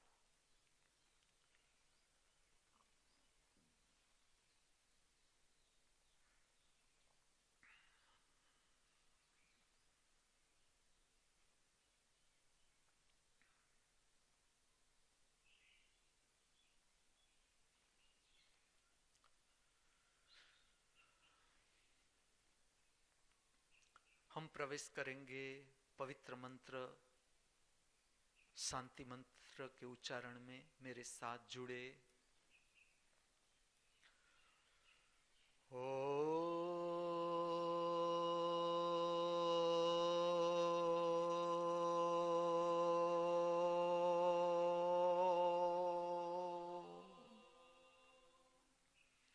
शांति शांति शांति।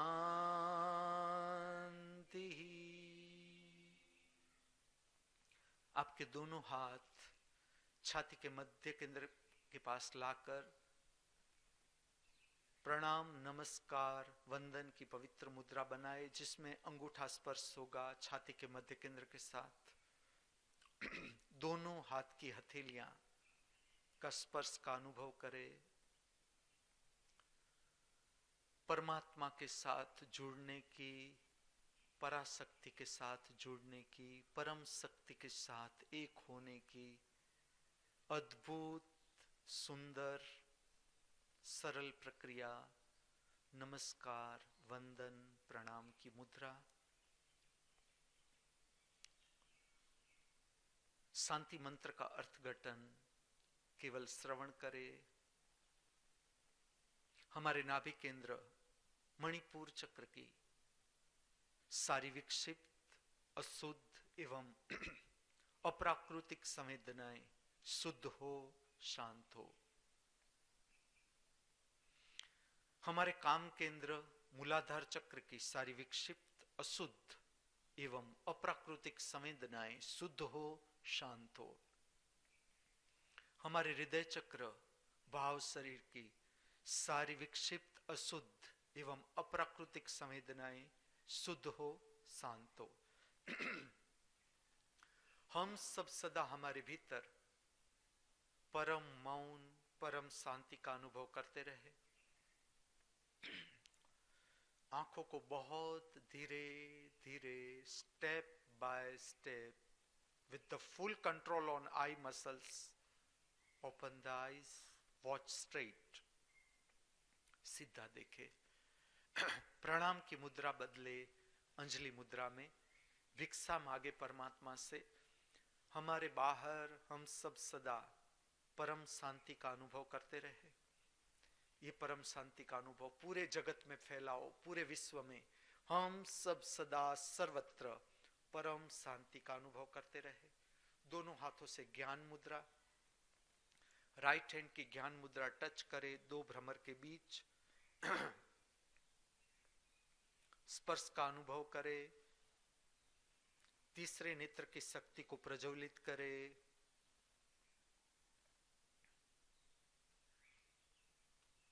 आपका पूरा राइट हैंड खोल दे। समझ में ना आए तो मेरी प्रक्रिया आपके समक्ष टच करे आपका राइट हैंड, जहां हम तिलक बनाते हैं कपाड़ पर। ये प्रक्रिया तीसरे नेत्र की शक्ति और सहस्त्रार की शक्ति को जोड़ने वाली प्रक्रिया है। परिचय बनाए, स्पर्श का अनुभव करे।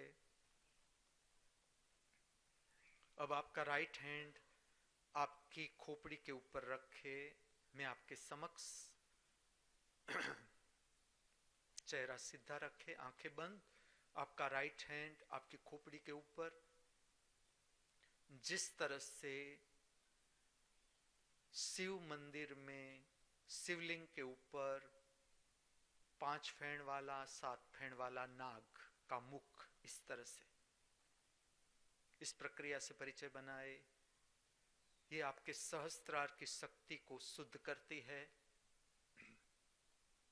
इसे प्रज्वलित करती है ये प्रक्रिया, ताकि कोई अनिष्ट विचार, भाव आपको छू न सके। अब आपका राइट हैंड गर्दन तक ले जाकर फिर से छाती के मध्य केंद्र के पास नमस्कार, वंदन, प्रणाम की पवित्र मुद्रा धारण करे। परमात्मा से संबंध बनाए, पराशक्ति से संबंध बनाए, परम शक्ति के साथ एक हो।